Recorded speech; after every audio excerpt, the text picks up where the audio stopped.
نحمده ونصلي على رسوله الكريم اما بعد۔ آج چند باتوں کی طرف رہنمائی کرنی ہے۔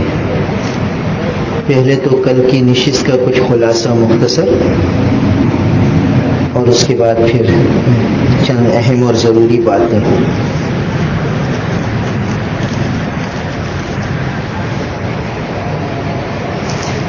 کا خلاصہ یہ ہے کہ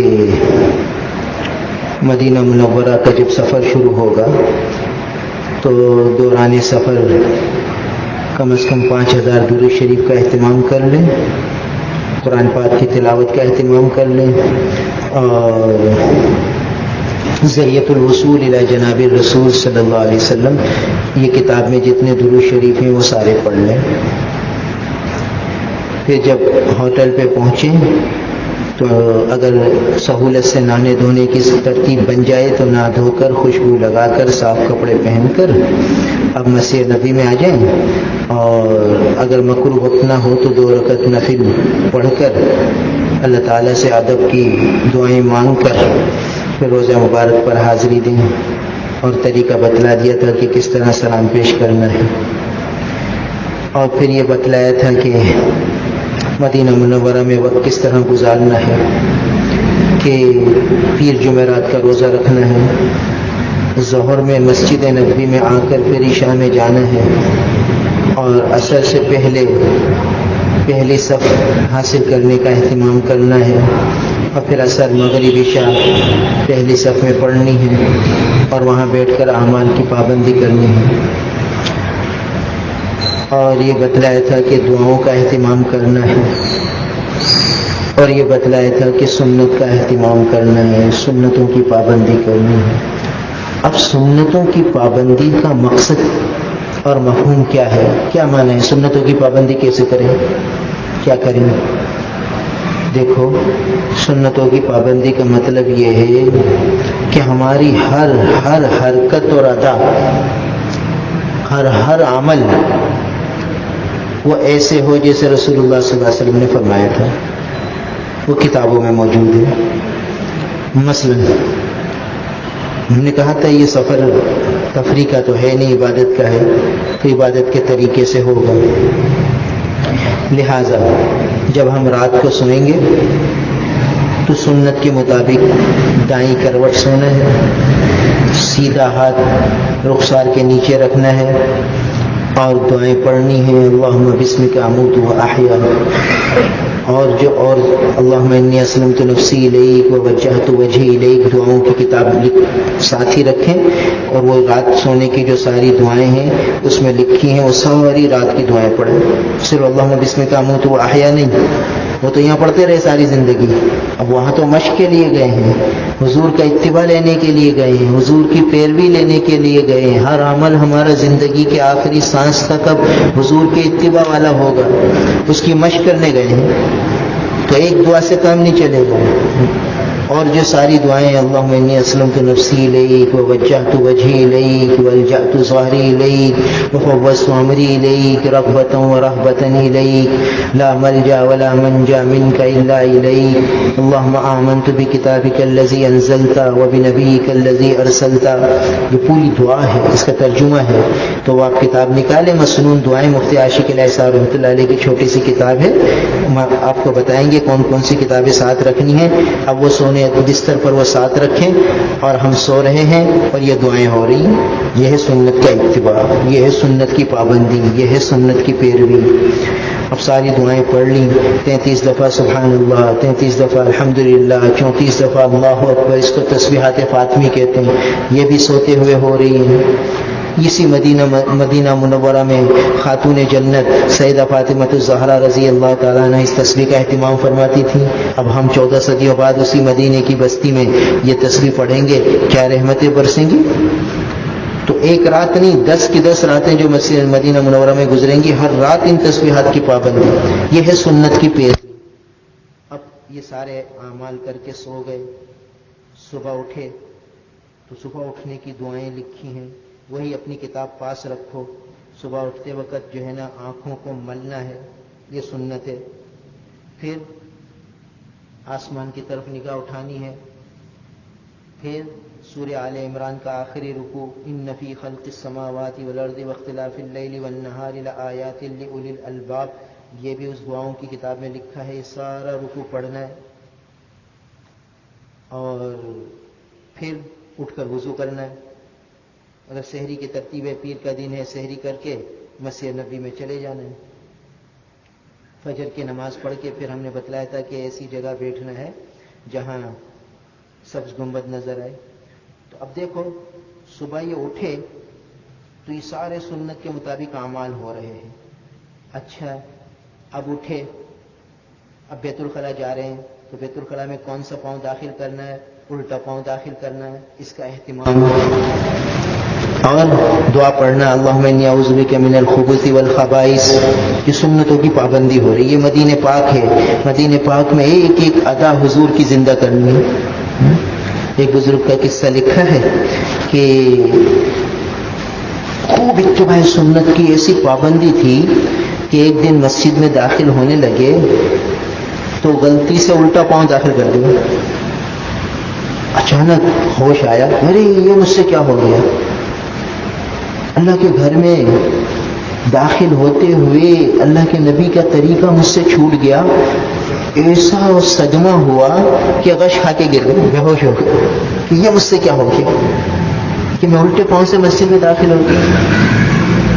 یہ اس مقام تک پہنچنا ہے اور یہ مشق شروع کرنی ہے مدینہ منورہ میں. ابھی سے شروع کر دیں تاکہ مدینہ منورہ میں اہتمام ہو جائے کہ بیت الخلا جائیں الٹا پاؤں، غلطی سے سیدھا چلا گیا تو باہر نکل آئے پھر الٹا پاؤں داخل کریں.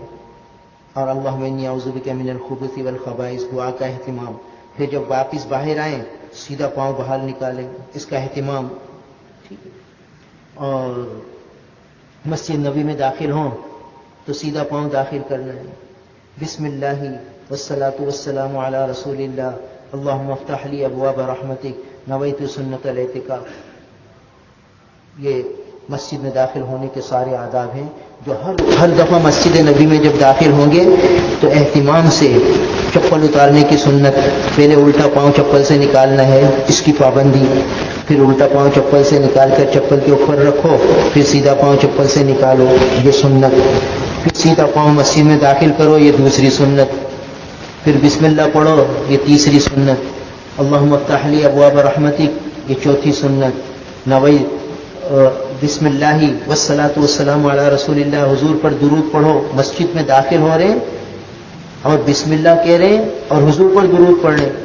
اس کے بعد دعا پڑھنی ہے اللہم افتح لی ابواب رحمتک، اور پھر نویت الاعتکاف، اعتکاف کی نیت. یہ 6 ادب ہیں مسجد میں داخل ہونے کے.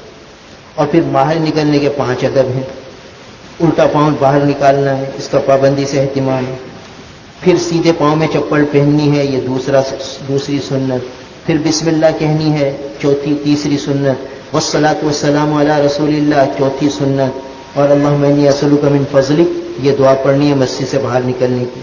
تو مسجد میں داخل ہوتے وقت سیدھا پاؤں داخل کرنا، باہر نکلتے ہوئے الٹا پاؤں داخل کرنا. جب ہم گھر سے نکلیں گے باہر کی طرف، ہوٹل سے قدم باہر نکالیں گے الٹا قدم پہلے، اور جب ہوٹل میں داخل ہوں گے تو سیدھا قدم پہلے. یہ نبی کا طریقہ ہے کہ گھر میں جب داخل ہوتے سیدھا پاؤں پہلے داخل کرتے، جب گھر سے نکلتے تو الٹا پاؤں پہلے نکالتے. یہ ہے کہ مدینہ پاک میں سنتوں کا اہتمام کرنا ہے. تو یہ تو ہر جگہ لکھا ہوتا ہے کہ سنتوں کا اہتمام کرنا ہے، آدمی کو پتہ ہی نہیں ہوتا کہ سنتوں کا کیا اہتمام کرنا ہے. یہ اہتمام کرنا ہے. کھانا کھانے سے پہلے ہاتھ دھونا ہے. اللہ معاف فرمائے، وہاں یہاں گھر میں تو ابھی ہاتھ دھو لیتے ہیں، وہاں تو ہوٹل میں یاد ہی نہیں رہتا ہاتھ دھونا. یہ ہاتھ دھونے کا وہ دور ہوتا ہے نل کا. تو آدمی کہتے ہیں چلو یار بیٹھو بھائی، ابھی وضو کر کے تو آئے ہیں، مسجد سے تو آئے ہیں، کھانا کھاتے ہاتھ تو سارے میرے. سنت چھوڑ گئی، پرواہ بھی نہیں. تم نبی کے شہر میں ہیں، بھائی نل کا دور ہو، ہاتھ دھو کر آؤ. کھانا کھانے کے بعد وہاں ٹیشو پیپر ہوتے ہیں، ٹیشو پیپر سے ہاتھ صاف کر لیے، جائز ہے، سنت رہ گئی. ٹیشو پیپر سے ہاتھ صاف کر لیتے ہیں، ٹھیک ہے. حالانکہ سنت یہ ہے کہ ہاتھ دھونا ہے. پھر جاؤ، بھلے دور ہے واش بیسن، پھر وہاں جا کے اچھی طریقے سے ہاتھ دھو، پھر کلی کرو، اور پھر ہاتھ کو پھر بھلے ٹیشو پیپر سے خشک کر لو. تو یہ سنتیں ہیں، یہ ہے وہ سنتیں جس کا اہتمام کرنا ہے، جس کی طرف توجہ کرنی ہے۔ اب آپ وہاں جائیں گے مینا، عرفات، مزدلفہ، وہاں سنتوں کی پابندی کیا ہوگی؟ وہاں پہ کھانا لگ جاتا ہے، کہاں ہاتھ دھوئیں مینا میں؟ چلو ہاتھ تو صاف ہی، ابھی تو نماز پڑھی، ابھی وضو کر کے آئے، چلو کھا لو۔ بھائی سی کھا لیا مگر سنت رہ گئی، مینا کی وادی میں ہیں، نبی کی سنت رہ گئی۔ بھائی باہر نکلو، ہاتھ دھو، بھلے مشقت ہو، ارے اتنی دور جائیں گے ہاتھ دھونے، اتنا رش ہے، بھلے رش ہو، بھلے دور جائیں، کس کے لیے جا رہے ہیں؟ حضور کی سنت زندہ کرنے کے لیے۔ پھر کھانا کھا لیا، اب ہاتھ دھونے کے لیے جاؤ، ایک ایک سنت زندہ کرنی ہے، ایک ایک سنت پر عمل کرنا ہے۔ تو اب مدینہ منورہ میں سنت کی پابندی کا مفہوم یہ نکلا کہ بیت الخلاء جائیں تو الٹے پاؤں داخل کریں، بیت الخلاء سے نکلیں تو سیدھا پاؤں باہر نکالیں، جب گھر سے مسجد کی طرف جا رہے ہوں تو الٹا پاؤں گھر سے باہر نکالیں، جب گھر میں داخل ہوں تو سیدھا پاؤں داخل کریں، مسجد نبی میں داخل ہوں سیدھا پاؤں داخل کریں، مسجد نبی سے نکلیں تو الٹا پاؤں داخل کریں۔ اس کا اہتمام، بار بار اہتمام، توجہ کرنا کہ میں صحیح چل رہا ہوں غلط چل رہا ہوں، ہر سنت زندہ ہو رہی ہے نہیں ہو رہی، رہ رہی ہے بھول رہا ہوں، ہر وقت اس کی فکر ذہن پر سوار ہو، اور اللہ تعالیٰ سے دعائیں، یا اللہ توفیق دے دیجئے، ہمت دے دیجئے، آسانی فرما دیجئے، میری زندگی سنت کے تابع بنا دیجئے، ہر سنت میری زندگی میں زندہ ہو جائے، یا اللہ اس کی توفیق دے دیجئے۔ ایک ایک عمل، اور ہم نے بتایا تھا علیکم بسنتی، آپ پڑھیں گے تو اس میں ایک ایک سنت لکھی ہوئی، لباس پہننے کی سنت ہم نے بتلائی تھی کہ لباس کیسے پہننا ہے، سیدھا ہاتھ اس پہلے آستین میں ڈالنا ہے، الٹا ہاتھ بعد میں ڈالنا ہے، جب اتاریں تو پہلے الٹا ہاتھ نکالنا ہے پھر سیدھا ہاتھ نکالنا ہے، شلوار جب پہنیں گے تو پہلے سیدھا پاؤں ڈالیں گے پانچیے میں، پھر الٹا پاؤں ڈالیں گے، اتاریں گے تو پہلے الٹا پاؤں نکالیں گے پھر سیدھا پاؤں نکالیں گے، ایک ایک چیز کا خیال رکھنا پڑے گا۔ یہ ہے مدینے کا سفر، تفریح تھوڑی ہے کہ کھا لیا پی لیا گھوم لیا پھر لیا اب بڑا اچھا ہو گیا، نہیں، مدینے پاک جا رہے ہیں، حضور کے دربار میں جا رہے ہیں، حضور کی نگری میں جا رہے ہیں، حضور کی بستی میں جا رہے ہیں، تو حضور کے طریقے یہ سراپا میں لے کر جائیں، اس کا اہتمام۔ تو بہرحال، اور مسواک کی پابندی ہے، اللہ کے رسول صلی اللہ علیہ وسلم کثرت سے مسواک فرمایا کرتے ہیں، اس کا اہتمام کہ مسواک یہیں سے لے کر جاؤ، تو وہاں بہت باریک باریک مسواک ملتی ہے، وہ مسواکیں ہماری قابو میں نہیں آتی، تو یہاں سے مسواک ساتھ لے کر جائیں اور خوب مسواک کا اہتمام کریں۔ تو یہ مفہوم تھا کہ مدینہ پاک میں جو سنتوں کا اہتمام کرنا ہے وہ یہ ہے، تھوڑی سی توجہ کرنے سے چند دنوں میں مشق ہو جائے گی، اور جب مشق ہو جائے گی تو جب مکہ پاک میں آ جائیں گے تو ہر سنت پر اسی طرح ساری سفر میں، پھر مینا میں بھی سنتوں کا اہتمام، پھر عرفات میں بھی سنتوں کا اہتمام، ہر جگہ سنتوں کی پابندی، تو انشاءاللہ پورے کیف سفر ہو جائے گا۔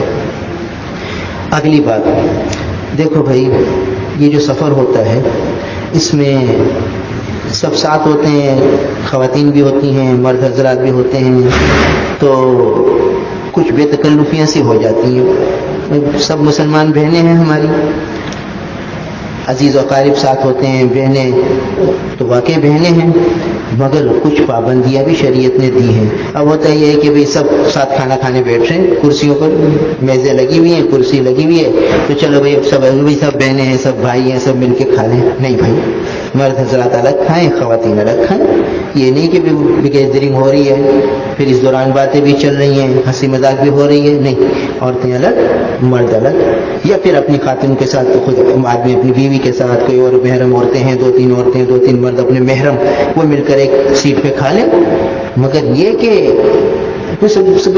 سب ساتھ ہیں، سب سفر میں ساتھ ہیں، بھائی نہیں۔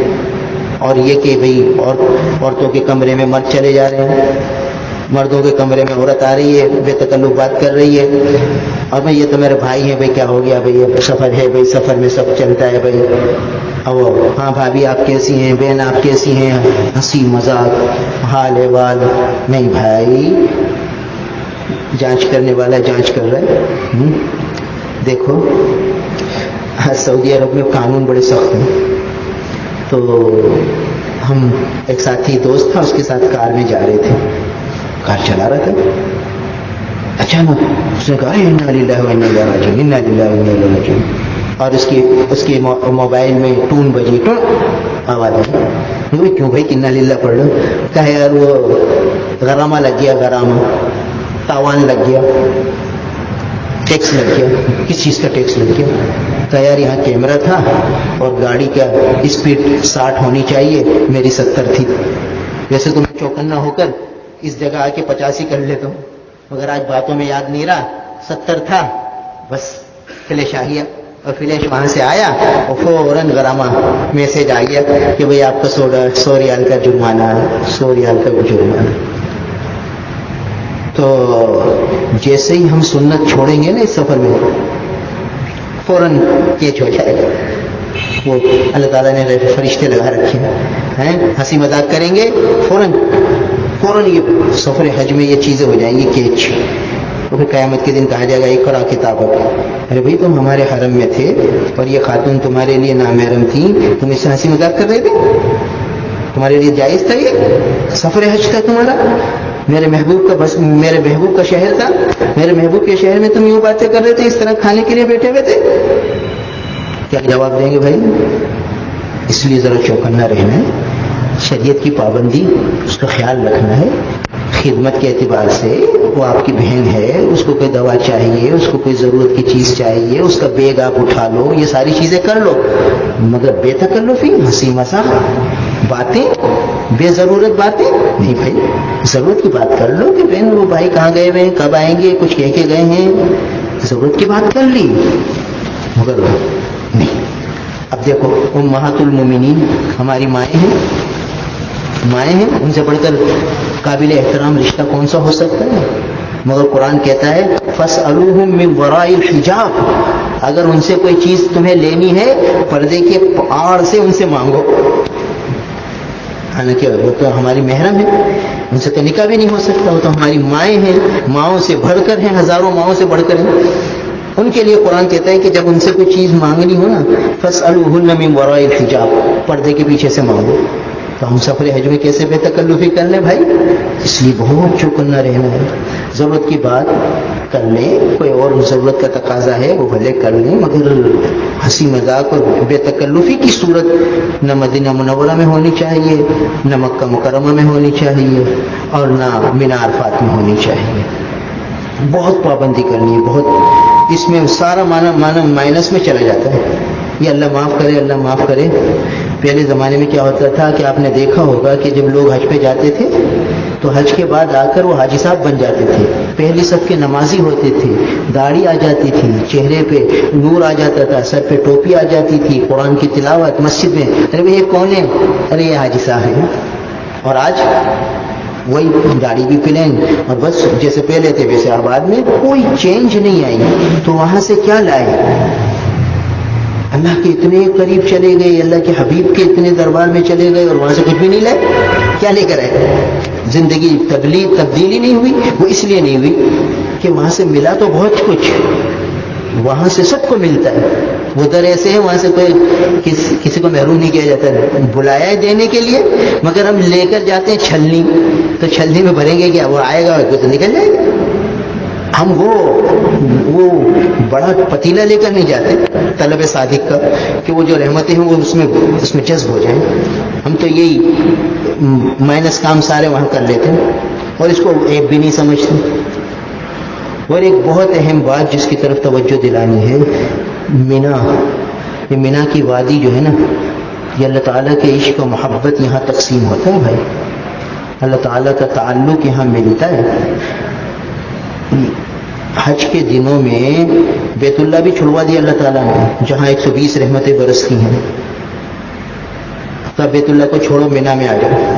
مینا میں مسجد بھی کوئی مسجد بہت دور ہوتی ہے، خیمے میں رہو گے، بس خیمے میں رہو اور کوئی کام ہی نہیں. معلوم ہوتا ہے وہاں عشق و محبت تقسیم ہوتا ہے. کیوں؟ کہ یہاں عشق و محبت کی داستان رقم ہے کہ یہاں ایک بیٹا اپنے ابا سے کہتا ہے یا ابتی فعل ما تؤمر ستجدنی انشاءاللہ من الصابرین، اور پھر باپ بیٹے کے چہرے پر گلے پر چھری چلا رہا ہے. یہ وہ بستی ہے. تو اب اس بستی میں کیا بے احتیاطی ہوتی ہے کہ حج مینا عرفات سے ہم واپس آتے ہیں مزدلفہ سے کنکریاں مارتے ہیں، پھر طواف زیارت کر کے جب ہم مینا میں آ جاتے ہیں نا تو خواتین زرق برق لباس پہنتی اور وہاں چلنے کا راستہ بہت کم ہوتا ہے تو یہ برقع بھی اتار دیتے ہیں. خوبصورت لباس، نئے نئے لباس، فیشن والے لباس، ڈیزائنوں والے لباس، اور وہ یوں سمجھ لیں کہ اب تو حج ہو گیا اور بس اب تو اللہ کا شکر ہے حجت بن گئے. اور وہاں آنکھوں کی حفاظت، زبان کی حفاظت بڑا مشکل ہوتا، دل کی حفاظت. اور وہ مرد حضرات وہ عورتوں کے ساتھ بیٹھے ہوئے باتیں کر رہے ہیں، کوئی پرواہ نہیں، کوئی احساس نہیں کہ ہم کس بستی میں ہیں، کیا عبادت ہو رہی ہے، مینا کے اندر اللہ نے کیوں بلایا ہے، اس کا کوئی ادراک نہیں، اس کا کوئی احساس نہیں. اور وہ خواتین بیچاری وہاں کیا ہوتا ہے کہ بھئی مینا میں جو خیمے بھرتے ہیں، آئس کریمیں ہوتی ہیں، جوس ہوتے ہیں، لسی ہوتی ہے، کھانے پینے ہوتے ہیں، تو یہ بیچاری خواتین بھی کھانے پینے میں لگی ہوئی ہوتی ہیں، مرد حضرات بھی لگے ہوئے ہوتے ہیں. بس ٹھیک ہے کھانا پینا کر لو، اس میں کوئی حرج نہیں، مگر وہی کھانے پینے کے دوران ہنسی مذاق، بے تکلفی اور پھر بے پردگی مینا میں کتنا بڑا منکر ہے. اور اس کو معیوب بھی نہ سمجھنا، اس کو برا بھی نہ سمجھنا، اس کو غلط بھی نہ سمجھنا. دیکھو ایک ہی گناہ کو کم از کم آدمی گناہ تو سمجھے، وہاں اس گناہ کو گناہ ہی نہیں سمجھا جاتا، یہ اور بڑا خطرہ ہو جاتا ہے. گناہ کو گناہ سمجھنا، اس پر تو معافی ہو جاتی ہے، اور گناہ کو گناہ ہی نہ سمجھنا، تو جب گناہ کو گناہ نہیں سمجھ رہا تو توبہ کہاں سے کرے گا؟ توبہ نہیں کرے گا تو معافی کیسے ہوگی؟ تو جن کے ساتھ خواتین ہوں وہ ابھی سے کہہ دے کہ بھائی مینا عرفات کے لیے جو کپڑے بناؤ نا اتنے سادہ ہوں کہ اس میں کوئی کشش ہی نہ ہو، اور جب ضرورت کے لیے جانا ہو، تمہیں وضو وغیرہ کے لیے یا کوئی چائے وغیرہ کے لیے کھانے کے لیے نکلنا پڑے اپنے خیمے سے، اول تو عورتوں کو خیمے سے نکلنے کی ضرورت ہی نہیں ہے، صرف وضو استنجے کے لیے جائیں. کھانا پینا، یہ جوس، لسی، آئس کریم، یہ سب ان کے محرم ان کے خیمے میں پہنچا سکتے. عورتوں کا خیمہ الگ ہوتا ہے، مردوں کا الگ ہوتا ہے. وہ اپنے فون پر بتا دیں کہ بھائی آئس کریم چاہیے، بھائی فلاں چیز چاہیے، تو یہ مرد حضرات جا کر خیمے کے دروازے پر اس کو فون کریں کہ بھائی میں لایا ہوں آپ آ جاؤ، وہ خیمے کے گیٹ پر آ جائے، اس کو دے دیں. ضرورت ہے ہی نہیں باہر نکلنے کی. مگر ایک ہم نے بتایا وہ تفریح، وہ گھومنا، وہ پھرنا، یہ چیز دماغ سے ہٹا دی جائے کہ یہ تفریح نہیں ہے، یہ عبادت ہے، سفر عبادت ہے، ہم عبادت کے لیے آئے ہیں، یہ عبادت کا لمحہ ہے، عبادت کا موقع ہے. تو حتی الامکان خواتین مینا میں خیمے میں رہیں اور سادہ کپڑے پہنیں جس میں کوئی کشش نہ ہو، اور جب نکلنا ہو تو اپنے آپ کو ایسا سمیٹ کر اور ڈھیلے لباس کے ساتھ نکلیں کہ جسم کی حیت ظاہر نہ ہو اور لوگوں کو کشش نہ ہو کہ وہ اس کو دیکھیں کہ وہ عورت کیسے کپڑے پہن کر نکلی، کیسے نکلی. اللہ حفاظت فرمائے. چہرہ کھلا، جسم کھلا، میدان عرفات، میدان مینا میں. اور عرفات میں بھی اللہ معاف کرے بعض جگہ ایسا ہوتا ہے منظر. تو اس لیے خواتین کو پابند کیا جائے کہ بھئی کپڑے سادہ پہنے میدان عرفات مزدلفہ میں، کہ کشش ہی نہ ہو ان کپڑوں میں. اور یہ بے پردگی اور بے تکلفی سفر کے دوران ہر جگہ اس کا خیال رکھنا ہے. مدینہ منورہ میں بھی، مکہ مکرمہ میں، عزیزیہ میں، ہوٹل میں، اور پھر اسی طریقے سے جو ہے وہ مینا میں، عرفات میں، مزدلفہ میں، ہر جگہ. مزدلفہ میں تو اور اہتمام کرنا ہے. مزدلفہ میں کیا ہوتا ہے؟ وہ فٹ پاتھ پر لیٹنا ہوتا ہے. ادھر عورتیں لیٹی ہوئی ہیں، ادھر مرد لیٹے ہوئے، اور عورتیں بھی لیٹی ہوئی ہیں، مرد بھی لیٹے ہوئے. اگر پرکشش کپڑے ہوں گے تو نگاہ پڑے گی، اور سادہ سودہ کپڑے ہوں گے تو پھر کس کی نگاہ پڑے گی؟ تو اس لیے خواتین کو تاکید کی جائے کہ مینا عرفات مزدلفہ کے لیے جو کپڑے ہوں وہ اتنے سادہ ہوں کہ لوگوں کی نگاہ ہی نہ پڑے کہ بھئی اتنا پرکشش کپڑا، ایسا ڈیزائن، اس کی طرف توجہ ہی نہ ہو. اور چادر ڈال کے آرام کریں بالکل بغیر چادر کے. اللہ معاف کرے خواتین ایک تو پرکشش کپڑے، پھر ایسے ہی لیٹ جاتی ہیں تھکن سے چور، اور مرد گزر رہے سارے اور وہ لیٹی ہوئی. تو ذرا محتاط رہیں، سارا نور ظاہر ہو جائے گا جو میدان عرفات میں ملا تھا وہ سب ظاہر اس طرح کی بے تکلفی کرنے سے. تو میدان یعنی ہر جگہ یہ ہے وہ کپڑوں کی سادگی کے ساتھ پردے کا اہتمام، اس کی بہت پابندی کرنی ہے. بہت کمی ہے اس میں، بہت زیادہ کمی ہے. تو خواتین خصوصی طور پر میدان عرفات میں، مینا میں، مزدلفہ میں، ہر جگہ پردے کا بہت زیادہ اہتمام کریں. اور مرد حضرات بھی جو ہے نا وہ سفر میں بے تکلف نہ ہوں، بقدر ضرورت بات چیت کر لیں. ضرورت کے موقع پر بھلے بات کریں، نظروں کی حفاظت کے ساتھ جو بات کرنی ہے، جو کام ہے وہ کر لیں، کوئی حرج نہیں. تو ایک تو یہ ہے بے پردگی کے اعتبار سے اس کی خصوصی توجہ کرنی ہے، ساتھیوں میں بھی بات چلانی ہے. اور اگلا جو ہے وہ جو ہے کھانے پینے میں احتیاط. وہاں بعض علماء فرماتے ہیں کہ جو مرغی ہوتی ہے، مرغی وہ عموماً مشینی ذبیحہ ہوتی ہے، مشینی ذبیحہ. اور مشینی ذبیحہ جو ہوتا ہے برازیل سے اکثر مال آتا ہے، تو وہ جائز نہیں ہوتا. تو جہاں کھانا پک کر آ رہا ہے تو احتیاطاً پوچھ لیا جائے کہ بھئی برازیل کی مرغی ہے یا یہاں کی ہے، ہاتھ سے کٹی ہوئی ہے، مشین سے کٹی ہوئی ہے. اگر اطمینان دلا دیں وہ کہ ہاں بھئی ہاتھ سے کٹی ہوئی ہے اور آپ بے فکر رہیں تو کھا لیں. اور اگر کوئی اطمینان کی بات نہ ہو تو بھئی سبزی دال اس سے کام چلائیں، مچھلی استعمال کر لیں. اسی طریقے سے البیک کی مرغی ہے، اس میں بھی احتیاط ہو، اور مچھلی لے لیں البیک کی، کوئی حرج نہیں، فش لے لیں، چکن سے احتیاط کر لیں. اور اگر آپ نیٹ کے ذریعے معلومات کر سکتے ہیں کہ بھئی البیک کی مرغی وہ مشینی ذبیحہ نہیں ہے، ہاتھ کا ذبیحہ ہے، معتبر ذرائع سے معلوم ہو جائے تو پھر کھا سکتے ہیں. اس کا ذرا اہتمام کریں تاکیداً، کیونکہ کھانے پینے کے اثرات پڑتے ہیں. اور یہ بات پہلے بھی بتلا دی تھی کہ بھئی کھانے پینے کو ضائع ہرگز نہیں کرنا، اللہ کے رزق کی ہر جگہ قدردانی کرنی ہے. اگر سفر حج میں ہم نے رزق کی قدردانی کر لی تو انشاءاللہ پورے سفر میں پوری زندگی اللہ تعالیٰ رزق کی قدردانی کی سعادت اور توفیق نصیب فرمائیں گے. پھر سفر حج کے دوران لوگوں کا اکرام کرنا، لوگوں کی خدمت کرنا، ہر ایک کو اللہ کا مہمان سمجھنا، اپنے کو میزبان سمجھنا. اور اس کے لیے بہتر یہ ہے کہ اپنے ساتھ کچھ ٹکی پیک بسکٹ لے جائیں. ساری دنیا کے مسلمان وہاں جمائیں حرم شریف میں. عصر کے بعد، مغرب کے بعد ذرا بھوک کا تقاضا ہوتا ہے، تو افریقہ کے کالے، ملیشیا کے، انڈونیشیا کے، یہ سارے مسلمان جمع ہوتے ہیں. تو بھئی ان کا اکرام کرنے کے لیے ہر ایک کو ایک ایک پیکٹ دے دیا. روزانہ 8-10 پیکٹ اپنے ساتھ لے گئے، اور شام کے وقت یہ اپنے مسلمان بھائیوں کو، حجاج بیت اللہ کو تقسیم کر دیے. تو حاجی کیا ہوتا ہے، کہتے ہیں کہ حاجی کے اندر ایک تو یہ صفت ہو کہ وہ سخی ہو، لوگوں پر خرچ کرے، لوگوں کو کھلائے، اور دوسرا ہے کہ سلام کو پھیلائے، خوب کثرت سے سلام، اور لبیک کی کثرت کرے. اللہ معاف کرے، یہ لبیک بالکل ختم ہو گیا، پورا جہاز خاموش ہوتا ہے. سارے حاجی ہیں مگر لبیک کی صدا نظر ہی نہیں آتی، سننے میں ہی نہیں آتی.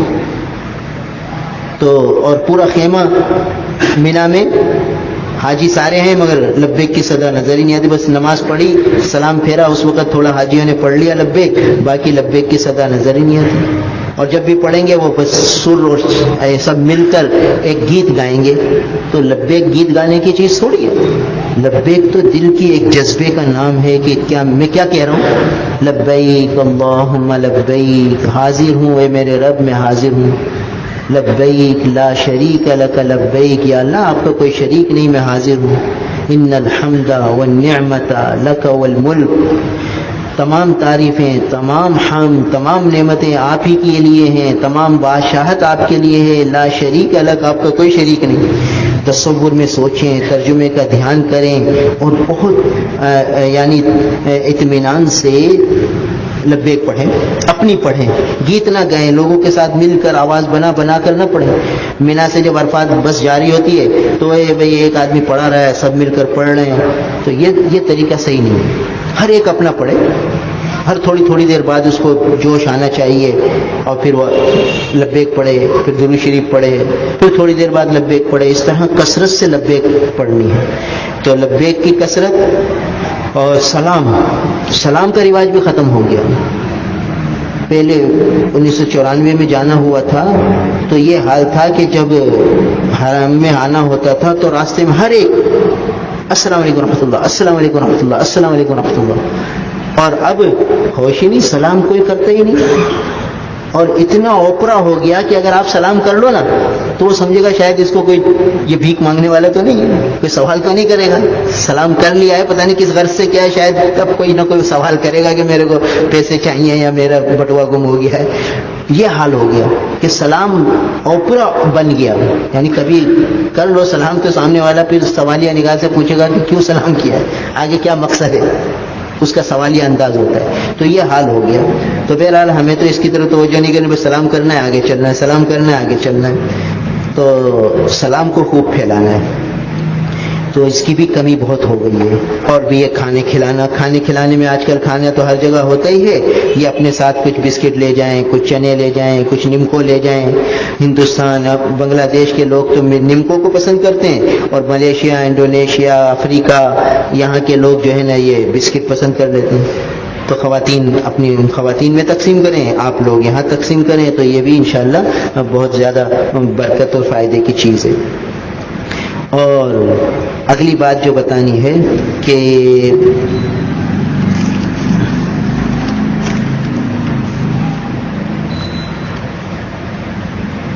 حرم شریف میں جب نماز پڑھنی ہے نا، تو ایک بات کا خیال رکھیں کہ وہاں جب طواف کے دوران نماز کا وقت آ جاتا ہے تو صفیں لگنے لگتی ہیں، تو عورتیں بھی ساتھ کھڑی ہو جاتی ہیں. تو نماز کے دوران چاہے اپنی بیوی بھی ساتھ کھڑی ہو گئی ایک امام کے پیچھے جماعت میں، تو مرد کی نماز نہیں ہوگی. چاہے بہن ساتھ کھڑی ہو جائے، چاہے بیوی ساتھ کھڑی ہو جائے. تو اس کا طریقہ، اور یا کوئی بھی خاتون ساتھ دائیں طرف کھڑی ہو گئی، بالکل ساتھ بائیں طرف کھڑی ہو گئی، یا آگے کھڑی ہو گئی. ان تین جہت میں اگر کوئی عورت کھڑی ہے، چاہے محرم چاہے نامحرم، تو مرد کی نماز نہیں ہوگی. یہ محاذات مرا کا مسئلہ کہلاتا ہے. حرم میں بہت پیش آتا ہے. مسجد نبی میں تو ضرورت پیش نہیں آتی، وہاں عورتوں کا پورشن الگ ہے، مردوں کا الگ ہے. حرم شریف میں اکثر یہ پیش آ جاتی ہے کہ وہ انڈونیشین ملیشین خواتین بھی ساتھ کھڑی ہو جاتی ہیں. صحیح کے دوران یہ بات پیش آتی ہے کہ صحیح کے دوران نماز کا وقت آ گیا، صفیں لگ گئی، اب آگے عورتیں کھڑی ہیں، پیچھے مرد کھڑے ہو گئے، تو مرد کی نماز نہیں ہوگی اگر عورت آگے کھڑی ہوئی ہے. تو اس کا ذرا خیال لیا، دھیان رہے کہ ہمارے دائیں آگے پیچھے عورت نہ ہو. اچھا بھائی، اتفاق ہے ہم نماز پڑھ لیں اور آگے آ کر عورت کھڑی ہوگی، تو کہتے ہیں کہ سلام پھیر کے ایسی جگہ جاؤ جہاں مل جائے گی، بھلے ایک رکعت نکل جائے آپ کی. کیوں؟ ورنہ نماز ہی نہیں ہوگی، ساری نماز لوٹانی پڑے گی. تو اس کا ذرا خیال کرنا ہے کہ ایسی جگہ پکڑنی ہے جہاں کوئی عورت آگے کھڑی نہ ہو سکے، دائیں بائیں ہمارے ساتھ پاس نہ آ سکے، ہر طرف مردوں کا گھیرا ہو، وہاں جا کے نماز کی نیت باندھیں، چاہے اس میں ہمیں تھوڑی دیر ہو جائے. اس کا ذرا خیال رکھیں. حرم شریف میں یہ صورت بہت پیش آتی ہے، صحیح پر زیادہ پیش آتی ہے، اور مطاف میں بھی بہت پیش آتی ہے. پیچھے تو صفوں میں تو اتنا نہیں ہوتا، مگر طواف کے دوران جب نماز کا وقت آ جائے تو نماز پڑھنی ہے، صفیں لگ جاتی ہیں، اس میں یہ مسئلہ ہو جاتا ہے، اور صحیح کی جگہ پر یہ مسئلہ ہو جاتا ہے. تو اس کا ذرا خیال رکھیں. اب ہم طواف کر رہے ہیں، ہماری خواتین ہمارے ساتھ ہیں، اب اگر ہم ان کو چھوڑتے ہیں تو آگے پیچھے ہو جائیں گے، بکھر جائیں گے. تو ان کو کہو کہ بھائی تم نماز نہ پڑھو، ساتھ کھڑی ہو جاؤ بس. تو ساتھ کھڑی ہو جانے سے نماز نہیں ٹوٹے گی، وہ تو نماز کی نیت کر لیں گے تو نماز ٹوٹے گی. تو بس وہ ہمارے ساتھ بیٹھ جائیں اور آپ نماز پڑھ لو، تو برابر والے کی بھی نماز نہیں ٹوٹے گی، آپ کی بھی نہیں ٹوٹے گی، پیچھے والے کی بھی نہیں ٹوٹے گی، کیونکہ آپ کی خاتون نے نماز کی نیت ہی نہیں باندھی. یا وہ اپنی نماز پڑھنے لگ جائے، امام کے پیچھے نہ پڑے. تو چونکہ اب وہ امام کے ساتھ نہیں ہے، لہذا سب کی نماز محفوظ ہوگی، اور وہ بھی آپ کے ساتھ ہی رہی. جب امام نے سلام پھیرا تو اس کے ساتھ اپنا طواف شروع کر دو، گم ہونے سے، پریشانی سے بچ جائیں گے. تو یہ ذرا حرم میں مسئلہ پیش آتا ہے، اس کا ذرا خیال رکھا جائے. نفل تو ساتھ پڑھ سکتے ہیں، جیسے مقام ابراہیم پر جب ہم طواف کر کے جائیں گے تو نفل ساتھ پڑھ سکتے ہیں، اس میں کوئی حرج نہیں. یہ مسئلہ جب ہے جب ایک امام کے پیچھے ایک ہی نماز پڑھ رہے ہوں، امام زور کی نماز پڑھا رہے ہیں، ہم نے بھی نیت باندھ لی، ساتھ گھر والوں نے نیت باندھ لی، تو یہ صحیح نہیں ہے. اس کا ذرا جماعت سے نماز پڑھنے کا مسئلہ ہے. یہ انفرادی مقام ابراہیم پر ساتھ پڑھ لو، اور ساتھ دونوں نے ساتھ نیت باندھ لی، کوئی حرج نہیں، اپنی اپنی نماز ہے. ہاں، ایک ہمارے آگے نہیں ہے بلکہ پیچھے اگلے صف میں ہے، بیچ میں ہمارے آگے تو آدمی ہے، تو ہمارے لیے آڑ آ گئی، لہذا ہماری نماز ہو جائے گی، کیونکہ آڑ آ گئی. کوئی نہ کوئی آڑ آ جائے پھر ٹھیک.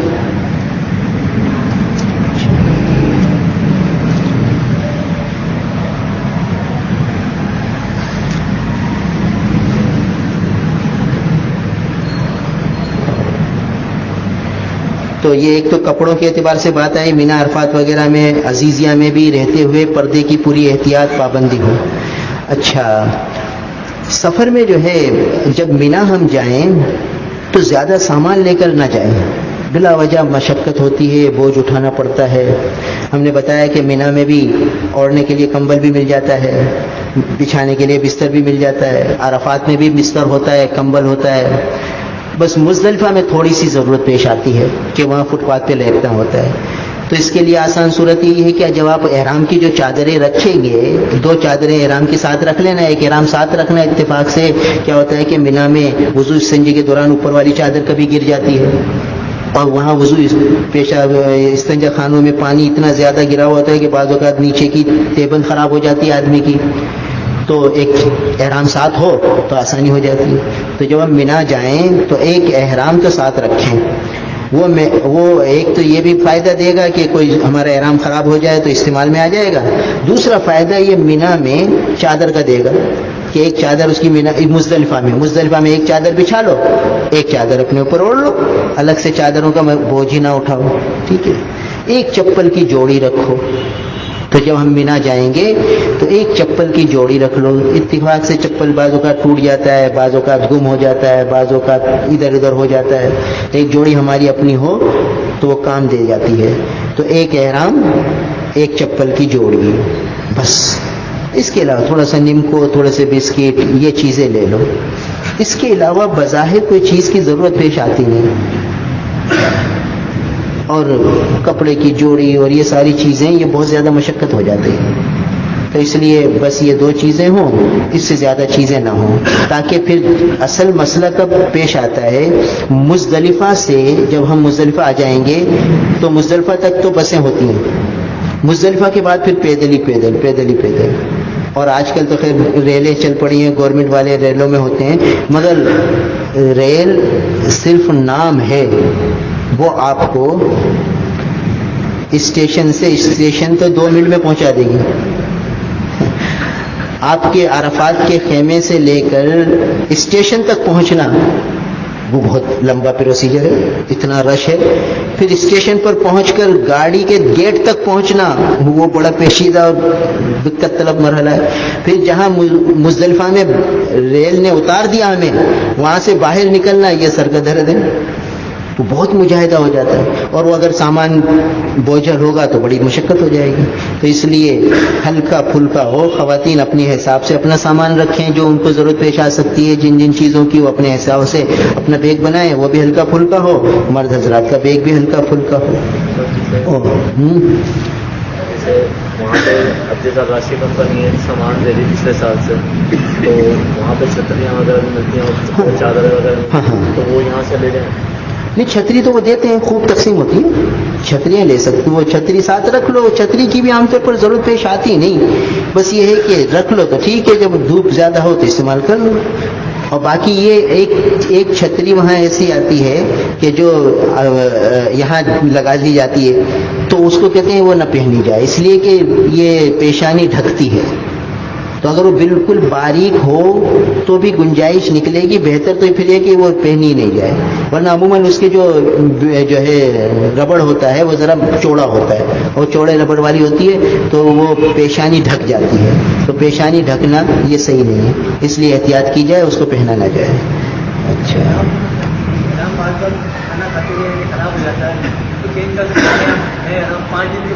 ہاں، اگر بہت زیادہ تیل کے دھبے اور ہو گئے ہیں پھر تو ٹھیک ہے، جہاں تک کام چل جائے چلاؤ. حاجی میلہ کچیلا اللہ کو پسند ہے. پہلے زمانے میں کیا ہوتا تھا کہ اتنے کوئی چونچلے تو تھے نہیں. یہ حال تھا کہ اللہ کے رسول صلی اللہ علیہ وسلم کے ساتھ ایک صحابی چل رہے، ذوالحلیفہ پہ احرام باندھا. اب ذوالحلیفہ سے لے کر مکہ مکرمہ 8 دن کا سفر ہے تقریباً پیدل. اب نہ پانی نہ کچھ، اور دھوپ، پسینہ، میل، تو بالوں سے جوئیں گرنے لگی چہرے پر اور جسم پر. اللہ کے رسول صلی اللہ علیہ وسلم کے پاس آئے ہوئے ہیں، کوئی مسئلہ پوچھ رہے ہیں. حضور نے فرمایا ارے اتنی جوئیں گر رہی ہیں. تو وہ بھی یہ نہیں کہہ رہے کہ ہاں میں کیا کروں اور نہا لوں دھو لوں کچھ شیمپو استعمال کروں، کچھ یہ ہے ہی نہیں، بس اللہ کا حکم ہے بس پورا کرنا. تو اس وقت ہونا کہ تمہیں یہ تکلیف نہیں دے رہی کہ اللہ کے رسول بہت تکلیف دے رہی ہیں. کہا اچھا پھر تم یوں کر لو، سر منڈا لو تاکہ یہ جوئیں ختم ہو جائیں، اور اس کی جگہ پھر تم جو ہے وہ 3 روزے رکھ لینا یا ایک بکری ذبح کر دینا اگر بکری کی گنجائش ہے تو. حضور نے ان کو رعایت بتائی کہ یوں کر لو اور ایسا کر لو، یہ عذر کے موقع پر. مگر یہ قصہ سنانے کا مطلب یہ کہ انہوں نے نہانے دھونے کی کوئی فکر نہیں کی. تو یہ فکر کرنے کی ضرورت نہیں کہ یار یہ تو میلہ ہو رہا ہے، یار لوگ کیا سوچیں گے، اس کا اتنا چمک رہا ہے، میرا ایسا میلہ ہو رہا ہے. یہ کمپیئر کرنے کی ضرورت ہی نہیں ہے بھائی. عاشق کو ان چیزوں کی ضرورت تھوڑی ہوئی کہ اس کا چمک رہا ہے میرا یہ. ہم تو عاشق ہے، عاشق کو ان چیزوں کی پرواہ نہیں ہوتی، اس لیے ان چیزوں کی طرف توجہ نہ ہو. بھلے میلہ ہو رہا ہو، کچھ بھی ہو رہا ہو. بہت زیادہ اتفاق ہے کہ سالانی سارا گر گیا اور بھی بہت زیادہ خراب ہو گیا تو تبدیل کر لے. صرف میل کچیل ہے، ہلکا پھلکا میلہ ہے تو کوئی حرج نہیں، وہی چلنے دے. ٹھیک ہے. اچھا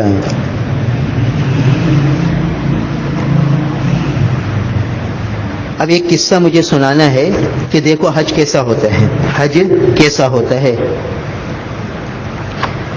یہ اللہ والوں کا حج تھا اور آج سے تقریباً 600-700 سال پہلے کا قصہ ہے. تو بس یہ مذاکرے کے طور پر ہے کہ ہم اس مقام تک پہنچ تو نہیں سکتے مگر سوچ تو سکتے ہیں، حسرت تو کر سکتے ہیں کہ اللہ ہم کتنے کوتاہ ہیں.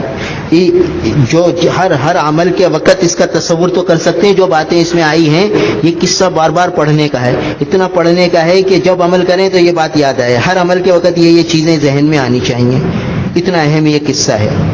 تو فرماتے ہیں کہ شیخ المشائخ قطب دوران حضرت شبلی رحمہ اللہ کے ایک مرید حج کر کے آئے ہیں یہ. تو شیخ نے ان سے سوالات فرمائے. تو فرماتے ہیں کہ مجھ سے شیخ نے دریافت فرمائے کہ تم نے حج کا ارادہ اور عزم کیا تھا. یہ اس وقت کا مرحلہ کہ ہمارا ارادہ ہے، ہمارا عزم ہے، ہم نے پیسے جمع کرا دیے ہیں، ہماری سیٹ کنفرم ہو گئی ہے، تاریخ آ گئی ہے. تو میں نے عرض کیا کہ جی پختہ ارادہ حج کا تھا. تو حضرت شیخ نے فرمایا کہ اس کے ساتھ ان تمام ارادوں کو ایک دم چھوڑنے کا عہد کر لیا تھا جو پیدا ہونے کے بعد سے آج تک حج کی شان کے خلاف کیے. جو آج تک اللہ کی نافرمانی ہوئی ان سب کو بھی چھوڑنے کا ارادہ کیا تھا. جب میں آنکھیں صحیح استعمال کروں گا، زبان صحیح استعمال کروں گا، دل صحیح استعمال کروں گا، یہ بھی دل میں تھا کہ نہیں؟ اس کا بھی ارادہ تھا کہ نہیں؟ تو میں نے کہا کہ یہ عہد تو نہیں کیا تھا. آپ نے فرمایا کہ پھر تم نے حج کا ارادہ ہی نہیں کیا، حج کا عہد ہی نہیں کیا. پھر شیخ نے فرمایا کہ احرام کے وقت بدن کے کپڑے نکال دیے تھے کہ ہم سلے ہوئے کپڑے اتار دیتے ہیں، 2 چادر باندھ لیتے ہیں. میں نے عرض کیا کہ جی بالکل نکال دیے تھے. تو آپ نے فرمایا اس وقت اللہ کے سوا ہر چیز کو اپنے سے جدا کر دیا تھا. میں نے عرض کیا کہ ایسا تو نہیں ہوا. آپ نے فرمایا تو پھر کپڑے ہی کیا نکالے. تو جس وقت احرام باندھ رہے ہوں یہ بات ذہن میں ہو کہ بھئی اللہ کے علاوہ ہر چیز کو اپنے سے نکال رہے ہیں، دنیا کی محبت، مال کی محبت، اولاد کی محبت، سب کی محبت ہٹا کر بس اللہ کی محبت کو دل میں لا رہے ہیں. یہ تصور، یہ تخیل بھلے ایک لمحے کے لیے ہو، تھوڑی دیر کے لیے ہو، یہ ہے سیکھنے کا طریقہ. تو آپ نے فرمایا تو پھر تم نے کپڑے ہی کیا نکالے. آپ نے فرمایا وضو اور غسل سے طہارت حاصل کی تھی کہ احرام سے پہلے وضو غسل کرتے ہیں.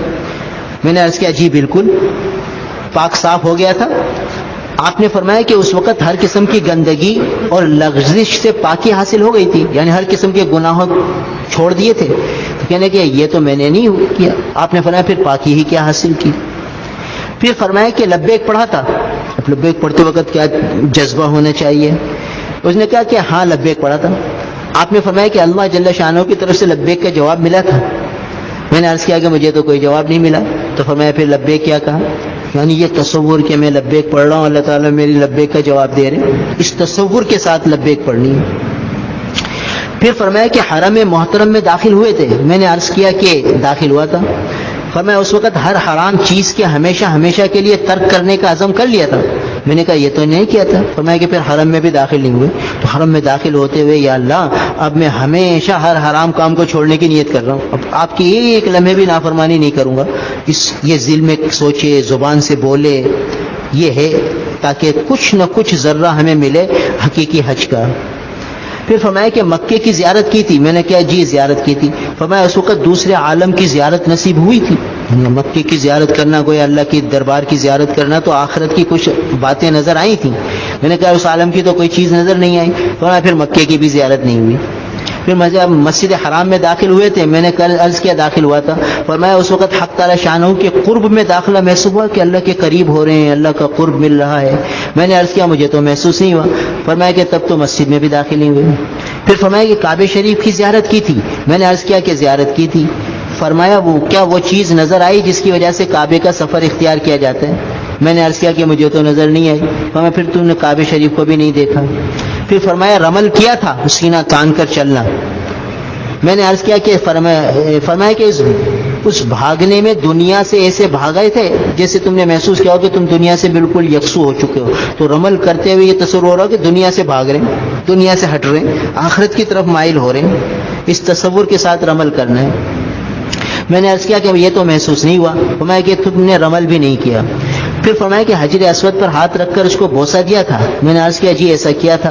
تو انہوں نے فرمایا خوف زدہ ہو کر ایک آنکھ کھینچی اور فرمایا تیرا ناس ہو, خبر بھی ہے کہ جو حجر اسود پر ہاتھ رکھے وہ گویا اللہ جل شانہ سے مسافہ کرتا ہے, اور جس سے حق سبحانہ و تقدس مسافہ کریں وہ ہر طرح سے امن میں ہو جاتا ہے. تو کیا تجھ پر امن کے آثار ظاہر ہوئے؟ میں نے عرض کیا مجھ پر تو امن کے آثار کچھ بھی ظاہر نہیں ہوئے. فرمایا کہ تو نے حجر اسود پر ہاتھ ہی نہیں رکھا. پھر فرمایا کہ مقام ابراہیم پر کھڑے ہو کر 2 رکعت نفل پڑھی تھی. میں نے عرض کیا کہ پڑھی تھی. فرمایا اس وقت اللہ جل شانہ کے حضور میں ایک بڑے مرتبے پر پہنچا تھا, کیا اس مرتبے کا حق ادا کیا اور جس مقصد سے وہاں کھڑا ہوا تھا وہ پورا کر دیا؟ میں نے عرض کیا میں نے تو کچھ نہیں کیا. فرمایا کہ تو نے پھر تو مقام ابراہیم پر نماز ہی نہیں پڑھی. پھر فرمایا کہ صفا مروہ کے درمیان سعی کے لیے صفا پر چڑھے تھے. میں نے عرض کیا چڑھا تھا. فرمایا وہاں کیا کیا؟ میں نے عرض کیا کہ 7 مرتبہ تکبیر کہی اور حج کے مقبول ہونے کی دعا کی. فرمایا کیا تمہاری تکبیر کے ساتھ فرشتوں نے بھی تکبیر کہی اور اپنی تکبیر کی حقیقت کا تمہیں احساس ہوا تھا؟ میں نے عرض کیا کچھ نہیں ہوا تھا. فرمایا تم نے تکبیر بھی نہیں کی. یعنی تکبیر کے وقت اللہ کی عظمت, اللہ کی بڑائی یہ دل میں آنی چاہیے. پھر فرمایا کہ صفا سے نیچے اترے تھے. میں نے عرض کیا کہ اترا تھا. فرمایا کہ اس وقت ہر قسم کی علت دور ہو کر تم میں صفائی آ گئی تھی. صفا صفائی سے ہے. میں نے عرض کیا کہ نہیں. فرمایا کہ نہ تم صفا پر چڑھے نہ اترے. پھر فرمایا کہ صفا مروہ کے درمیان دوڑے تھے. میں نے عرض کیا کہ دوڑا تھا. فرمایا کہ اس وقت اللہ کے علاوہ ہر چیز سے بھاگ کر اس کی طرف پہنچ چکے تھے, جیسے قرآن میں آتا ہے ففررت منکم لما خفتکم.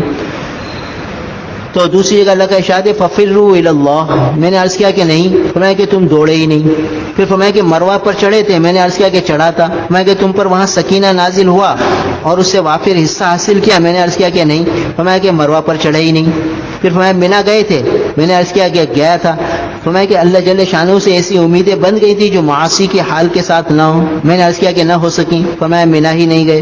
فرمایا مسجد خیف جو مینا میں ہے اس میں داخل ہوئے تھے. میں نے عرض کیا کہ داخل ہوا تھا. فرمایا کہ اس وقت اللہ جل شانہ کے خوف کا اس قدر غلبہ ہو گیا تھا جو اس وقت کے علاوہ نہ ہوا ہو. میں نے عرض کیا کہ نہیں. فرمایا کہ مسجد خیف میں بھی داخل نہیں ہوئے. پھر فرمایا کہ عرفات کے میدان میں پہنچے تھے. میں نے عرض کیا کہ حاضر ہوا تھا. فرمایا وہاں اس چیز کو پہچان لیا تھا کہ دنیا میں کیوں آئے اور کیا کر رہے ہو اور کہاں جانا ہے, اور ان حالات پر متنبع کرنے والی چیز کو پہچان لیا تھا. عرفات معرفت سے ہے, پہچاننے سے. میں نے عرض کیا کہ نہیں. فرمایا کہ پھر تو عرفات پر بھی نہیں گئے. پھر فرمایا کہ مزدلفہ گئے تھے. میں نے عرض کیا کہ گیا تھا. فرمایا اللہ جل شانہ کا ایسا ذکر کیا تھا جو اس کے ماں سوا کو دل سے بھلا دے. فَاذْكُرُوا اللَّهَ عِنْدَ الْمَشْعَرِ الْحَرَامِ کے مشعر حرام یہ مسجد ہے مزدلفہ میں, کہ اس کے پاس خوب کثرت سے اللہ کا ذکر کرو. میں نے عرض کیا ایسا تو نہیں ہوا. فرمایا کہ پھر تم مزدلفہ پہنچے ہی نہیں. پھر فرمایا کہ مینا میں جا کر قربانی کی تھی. میں نے عرض کیا کہ کی تھی. فرمایا اس وقت اپنے نفس کو ذبح کر دیا تھا. فرمایا میں نے یہ تو نہیں کیا. فرمایا پھر قربانی ہی نہیں کی. پھر فرمایا کہ رمی کی تھی. میں نے عرض کیا کہ کی تھی. فرمایا کہ ہر کنکری کے ساتھ اپنے سابقہ جہل کو پھینک کر کچھ علم کی زیادتی محسوس ہوئی. میں نے عرض کیا کہ نہیں. فرمایا کہ رمی بھی نہیں کی. پھر فرمایا کہ طواف زیارت کیا تھا. میں نے عرض کیا کہ کیا تھا. فرمایا اس وقت کچھ حقائق منکشف ہوئے تھے. اللہ جل شانہ کی طرف سے تم پر اعزاز و اکرام کی بارش ہوئی تھی, اس لیے کہ حضور صلی اللہ علیہ وسلم کا پاک ارشاد ہے کہ حاجی اور عمرہ کرنے والا اللہ کا زیارت کرنے والا ہے, اور جس کی زیارت کو کوئی جائے اس پر حق ہے کہ اپنے زائرین کا اکرام کرے. میں نے عرض کیا مجھ پر تو کچھ منکشف نہیں ہوا. فرمایا تم نے طواف زیارت بھی نہیں کیا. پھر فرمایا کہ حلال ہوئے تھے. احرام کھولنے کو حلال کر ہونا کہتے ہیں. فرمایا کہ ہمیشہ حلال کمائی کا اس وقت عہد کر لیا تھا. میں نے کہا کہ نہیں. فرمایا کہ تم حلال بھی نہیں ہوئے. پھر فرمایا کہ الوداعی طواف کیا. میں نے عرض کیا کہ کیا تھا. فرمایا کہ اس وقت اپنے تن من کو کلیتاً الوداع کہہ دیا تھا کہ اب کبھی تن من کی خواہش کو نہیں پورا کریں گے, اللہ کی خواہش کو پورا کریں گے. تو تن من کو الوداع کہہ دیا تھا. میں نے عرض کیا کہ نہیں. فرمایا کہ تم نے طواف وداع بھی نہیں کیا. پھر فرمایا کہ دوبارہ حج کو جاؤ اور اس طرح حج کر کے آؤ جس طرح میں نے تم سے تفصیل بیان کی. تو اب دیکھو یعنی ہر وقت یہ حج نام ہے تصور کا، بار بار تصور، بار بار تخیل. اور ہم نے یہ بتایا کہ بھائی صحابہ کی زندگی کے تخیل میں چلے جاؤ کہ اس وقت یہاں صحابہ ہوتے تھے، صحابہ یوں کرتے ہوں گے، صحابہ یوں کرتے ہوں گے، اور ہر مقام پر سنت کی پابندی، سنت کا اتباع، سنت کی پیروی، پاؤں کیسے رکھنے ہیں، دعا کون سی پڑھنی ہے، کس طرح چلنا ہے، کیا کرنا ہے. بس اس کا اہتمام کریں گے تو انشاءاللہ سفر پرکیف ہو جائے گا. مدینہ پاک میں ایک قرآن ختم کریں، مکہ مکرمہ میں زیادہ وقت ہوتا ہے 2-3 قرآن پاک ختم کریں، مینا عرفات مزدلفہ سب ملا کر ایک قرآن ختم کریں. اور بھائی دیکھو مینا میں جب قرآن ختم ہو تو ایک کام کر لو، دعا کر لو کہ یا اللہ یہ جو میں نے قرآن پڑھا ہے، جو سارا مینا میں پورا ہوا ہے، مینا عرفات مزدلفہ دوران حج کے دنوں میں، تو یا اللہ یہ اس کا ثواب آج تک اس مینا کی وادی میں آپ کے جتنے بندے آئے ہیں، انبیاء علیہ السلام، اولیاء کرام، رسول اللہ صلی اللہ علیہ وسلم، حضرات صحابہ کرام، اور جتنے بندگان خدا آج تک آئے ہیں اور قیامت تک جتنے آئیں گے ان سب کو اس کا ثواب پہنچا دیجیے، ان سب کو اس کا ثواب پہنچا دیجیے. اب بتاؤ کروڑوں اربوں انسانوں کو آپ کی طرف سے ہدیہ پہنچ جائے گا. تو یہ جو ہے کوشش کر لیں کہ ایک قرآن آپ کا مینا میں ختم ہو جائے اور اس طرح اس کو ایصال ثواب کر دیں تو انشاءاللہ بہت زیادہ خیریں نصیب ہوں گی. اور دیکھو سفر میں جو ہے نا ایک تو یہ فضائل حج ساتھ رکھیں، اس کے اندر 40 قصے عاشقان رسول کے ہیں کہ اللہ کے رسول کے عاشق کس طرح مدینہ پاک میں جاتے ہیں، ان کے دل کے جذبے، ان کے دل کی کیفیت کیا ہوتی ہے، وہ قصے بار بار پڑھنے ہیں تاکہ وہاں جا کر وہ کچھ کیفیات ہمیں بھی نصیب ہوں. اور 70 قصے اس کے اندر اولیاء اللہ کے ہیں کہ جو اللہ کے عاشق بیت اللہ میں کس جذبوں سے گئے ہیں، وہ بھی بار بار پڑھنے ہیں. اور یہ حضرت شبلی کا قصہ یہ بھی بار بار پڑھنے کا ہے. تو یہ سفر میں ساتھ رکھیں اور اس کو مطالعہ کرتے رہیں ہوٹل وغیرہ میں جہاں بھی موقع ملے. اور دوسرا ہم نے بتایا تھا کہ دعائے عرفات ایک چھوٹی کتاب ہے، اس کو ساتھ رکھیں، مفتی عبدالرؤف صاحب کی. یہ عرفات کے اندر بھی کام دے گی اور مینا میں بھی، اس میں اردو میں بہت پیاری پیاری دعائیں ہیں، اس کو پڑھتے رہیں. اور ایک کتاب ہے مناجات مقبول، اور اس میں ساری مسنون دعائیں ہیں، وہ روزانہ پڑھتے رہیں. ایک کتاب ہے ذریعۃ الوصول، یہ دونوں ایک ساتھ ہی مل جاتی ہیں، اس کو بھی ساتھ رکھیں. ایک کتاب ہے 70 استغفار، تو یہ جو 70 استغفار ہیں یہ مینا کی راتوں میں پڑھنے کے ہیں، یعنی 7 ذی الحجہ کی رات، 9 ذی الحجہ کی رات، 10 ذی الحجہ کی رات. جو یہ 70 استغفار ان 3 راتوں میں پڑھ لے گا تو اللہ تعالیٰ اس کو اپنا دوست بنا لیں گے، اپنا ولی بنا لیں گے. تو یہ کتاب بھی ساتھ رکھیں. علیکم بسنتی، یہ کتاب ہے، اس میں ہر سنت کا پتہ چلے گا کہ سونے کی سنت، چلنے کی سنت، کپڑے پہننے کی سنت، نہانے کی سنت، وضو کی سنت، مسواک کی سنت، ہر نبی کا طریقہ اس میں موجود ہے. چھوٹی سی کتاب ہے. اور مسنون دعائیں مفتی عاشق الہی صاحب کی ایک چھوٹی سی کتاب ہے، وہ بھی ساتھ رکھیں. وہ بھی ہم نے بتایا رات سوتے ہوئے اس کتاب کو دیکھ لیں، ساری دعائیں سوتے وقت کی پڑھ لیں. صبح اٹھیں تو وہ کتاب ساتھ رکھیں، ساری دعائیں صبح اٹھنے کی پڑھ لیں. صبح کے وقت اور کون سی کئی ساری دعائیں ہیں، وہ 8-10 دعائیں ہیں جو صبح کو پڑھنے کی ہیں، 8-10 دعائیں ہیں جو شام کو پڑھنے کی ہیں. تو آپ کے پاس جو ایک ہینڈ کیری ہوگا اس میں ساری کتابیں ساتھ رکھو، وہ ہر وقت ساتھ ہی ہو. یہ ہینڈ کیری مسجد میں بھی، سوتے ہوئے بھی، اور ان میں سے یہ کتابیں نکال کر پڑھتے رہو. اور ایک قرآن پاک زپ والا ساتھ رکھو، تو وہ کیا ہوگا، وہ ہر جگہ قرآن پاک سے تلاوت کرنے کا آپ کو موقع مل جائے گا. اور ہم نے بتایا کہ یہ جو آپ کے پاس ہینڈ کیری ہوگا چھوٹا بیگ، اس میں قرآن بھی ہو، یہ ساری دعائیں ہوں، یہ واش روم میں لے کر بھی جا سکتے ہیں، کوئی حرج نہیں، اس کی گنجائش ہے کیونکہ حفاظت کی نیت سے جا سکتے ہیں. تو اس کو ساتھ رکھیں. تو یہ چند چیزیں ہیں جس کو آپ کو اپنے ساتھ رکھنا ہے، تو انشاءاللہ اس سے بہت فائدہ ہوگا. اور بار بار دعاؤں میں خوب لگنا ہے. اس سفر میں اصل ہے دعائیں. اور یہ ایک اس میں ہمارے ایک ساتھی ہیں بھائی یوسف، یہ ساری ہمیں فہرست بنا کے دیتے ہیں کہ کن کن چیزوں کی ضرورت ہوتی ہے اس سفر میں. ایک خاص چیز یاد رکھیں، ایک ڈوری جس پہ کپڑے سکھاتے ہیں وہ ضرور ساتھ رکھ لیں. اس میں یہ ہوتا ہے کہ بھئی ہوٹل میں چھت پہ آپ یہ ڈوری باندھ دیں، جیسے احرام اتاریں احرام کو دھو کر اس کو سکھا لیں. اور یہ بھی مسئلہ یاد رکھیں کہ ہر دفعہ احرام دھونا ضروری نہیں ہے. وہ چادریں ایک عمرہ کر لیا، صاف ہیں، تو جب دوسرا عمرہ مسجد عائشہ سے کرنے جا رہے ہیں تو وہی چادر دوبارہ پہن لو، کوئی حرج نہیں، پھر بھی صاف ستھری ہیں، تو تیسرا عمرہ بھی اسی چادر میں کر لو، دھونے کی ضرورت نہیں ہے، اور ہر دفعہ دھو لو تو بھی ٹھیک ہے، کوئی حرج نہیں، ٹھیک ہے۔ تو اور احرام کے مسئلے میں یہ بھی ہے کہ نماز جب ہم احرام باندھ کر پڑھ رہے ہوں تو اگر یہ احرام کا پلو گر جائے تو اسے نماز کے دوران صحیح کرنے کی اجازت نہیں ہے۔ اگر ہم نے 3 دفعہ صحیح کر لیا تو نماز ٹوٹ جائے گی ایک رکن کے اندر، اس لیے ذرا یہ خیال رہے کہ اگر وہ گر جاتا ہے تو گرنے دو، پھر دوسرا بھی گر جاتا ہے اسے گرنے دو، حتیٰ کہ سارا اوپر کا چادر گر جائے تو گرنے دو، بار بار صحیح کرنے کی اجازت نہیں ہے نماز کے دوران۔ اور اگر سارا بھی گر گیا تو کوئی حرج نہیں، بھلے اوپر کا جسم بڑھانا ہو، کیونکہ سطر چھپا ہوا ہے، ناف سے لے کر گھٹنے تک سطر ہے تو یہ چھپا ڈھکا ہوا ہے۔ اور ایک بات یہاں سطر سے یاد آئی کہ لوگ بیچارے میں عرفات میں مینا میں وہ اس طرح احرام باندھتے ہیں اور بیلٹ باندھتے ہیں کہ ان کا ناف کے نیچے والا حصہ نظر آتا ہے، تو ناف کے نیچے کا حصہ سطر ہے، اس کو دیکھنا بھی گناہ ہے، دکھانا بھی گناہ ہے۔ اب عرفات ہے، منا ہے، مزدلفہ ہے، آدمی کو ہوش بھی نہیں ہوتا اور یہ کھلا ہوا ہے اور لوگوں کی نگاہ پڑ رہی ہے، خود بھی گناہگار ہو رہا ہے، سب گناہگار ہو رہے ہیں، اس کا ذرا خیال رہے۔ اور اسی طریقے سے جب مینا وغیرہ عرفات میں وضو کے لیے پاؤں دھو رہا ہوتا ہے تو اس کا جو نیچے والا احرام ہے وہ اس طرح کھل جاتا ہے کہ گھٹنے سے اوپر کا حصہ یہ سطر ہے وہ نظر آنے لگ جاتا ہے، تو یہ دیکھنا بھی گناہ، دکھانا بھی گناہ۔ تو اس لیے ذرا احتیاط سے وہ پلو کو اچھی طرح بند کر کے پاؤں دھونے کی کوشش کریں، حتی الامکان بچنے کی۔ پھر بھی کھل جائے تو مجبوری ہے، پھر آدمی اہتمام کرے جتنا ہو سکے۔ تو احرام میں یہ بے احتیاطی بہت ہو جاتی ہے، لوگوں کو ہوش ہی نہیں ہوتا، وہ نیچے چلا جاتا ہے بیلٹ اور ناف کے نیچے والا حصہ نظر آنے لگتا ہے، تو اس کا ذرا خیال رکھیں۔ اور یہ گھٹنے اور رانیں وغیرہ کھل جاتی ہیں، اس کو بھی احتیاط سے رکھتے ہیں۔ اور یہ چند چیزیں ہیں، اس کو واٹس اپ کر دینا سب ساتھیوں کو نا، تاکہ یہ ہر ساتھی پڑھ لے۔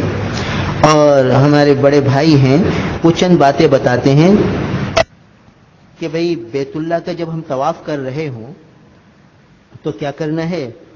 بعض اوقات دھوپ میں آدمی طواف کرتا ہے تو ایک ایسا کونا آتا ہے جس میں بیت اللہ کا سایہ پڑ رہا ہوتا ہے، تو فرمایا کہ جب اس سائے سے گزرو نا تو اس وقت تصور میں اللہ تعالیٰ سے یہ دعا کر لو کہ یا اللہ آپ نے اپنے فضل و کرم سے بیت اللہ کا سایہ تو دے دیا، اب میدان حشر میں اپنے عرش کا سایہ بھی دے دینا۔ دیکھو یعنی وہ سایہ کے ساتھ حشر کے سایہ کو یاد کرو اور اللہ سے مانگ لو کہ اللہ آپ اس وقت میدان حشر کے اندر اپنے عرش کا بھی سایہ دے دینا، جب اپنے بیت کا سایہ دے دیا تو اپنے حشر کا اپنے عرش کا بھی سایہ نصیب فرما دیجیے۔ ایک یہ دعا۔ اور جس وقت زمزم پئیں تو فرماتے تھے کہ اللہ تعالیٰ سے یہ دعا کر لو کہ یا اللہ جب آپ نے زمزم پلا دیا تو جام کوثر بھی پلا دیجیے، جب آپ نے اپنے فضل سے زمزم کے کنویں کے قریب لا کر زمزم پلا دیا تو اب اپنے فضل و کرم سے جو ہے وہ کوثر بھی پلا دیجیے اور حضور کے دست مبارک سے پلا دیجیے۔ تو مانا ایسے موقعوں پر اس قسم کی دعائیں، اس سے اللہ خاص متوجہ، اللہ کی رحمت خاص متوجہ ہو جاتی ہے کہ میرا پیارا مجھ سے کیا مانگ رہا ہے۔ اور حاجی عبد الوہاب صاحب رحمۃ اللہ علیہ، ہر ایک کا اپنا ذوق ہے، وہ فرماتے تھے کہ زمزم پی کر دعائیں قبول ہوتی ہیں، تو زمزم پی کر یہ دعا مانگو کہ اللہ سارے عالم کے انسانوں کو ہدایت دے دیجیے، سارے عالم کے انسانوں کی ہدایت کی نیت سے زمزم پی رہا ہوں، جس کا جو ذوق ہے کہ سارے عالم کے انسانوں کو یا اللہ ہدایت مل جائے، اس نیت سے میں زمزم پی رہا ہوں۔ تو یہ جذبے ہوں۔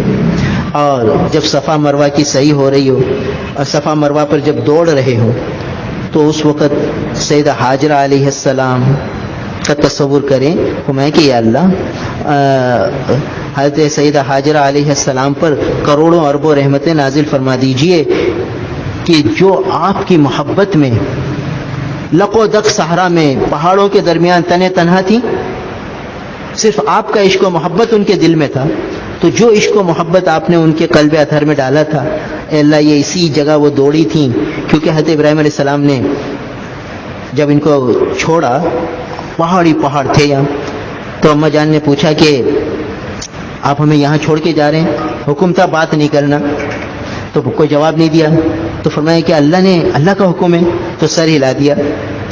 تو اماں جان نے فرمایا اذن لا یضیعنا، پھر ہمیں اللہ ضائع نہیں کرے گا، پھر اللہ ہمیں ضائع نہیں کرے گا۔ تو تصور میں وہ تصور کرو کہ ایک تنہا خاتون، اس کے ساتھ دودھ پیتا بچہ، اور لکو دک صحرا اور پہاڑی پہاڑ، اس وقت اس کا اپنے اللہ سے کیا تعلق ہوگا، اور اس وقت اللہ تعالیٰ کی کیا رحمتیں برسی ہوں گی۔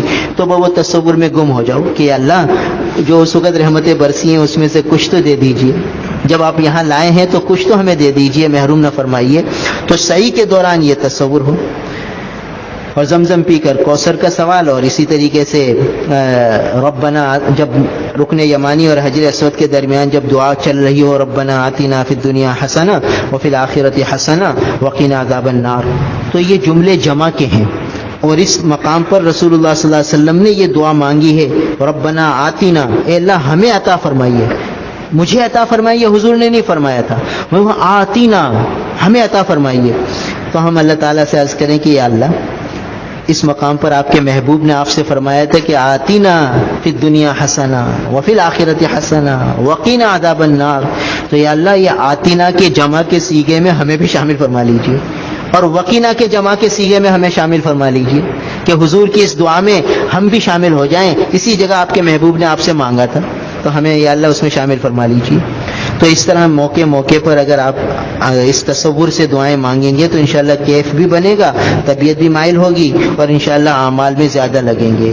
بازاروں میں خریداری سے بچیں، نمینا مکے میں زیادہ خریداری کریں، صرف کھجور خرید لیں بھائی، اور بازاروں میں گھومنے سے احتیاط کریں، خریداری سے احتیاط کریں، سارا وقت بیت اللہ میں ہو تو مکہ حرم شریف میں گزاریں، مدینہ منورہ ہو تو مسجد نبوی میں گزاریں، تو انشاءاللہ وقت قیمتی بنے گا۔ اللہ تعالی عمل کی توفیق عطا فرمائے۔ ٹھیک ہے، اب کوئی سوالات کرنے ہوں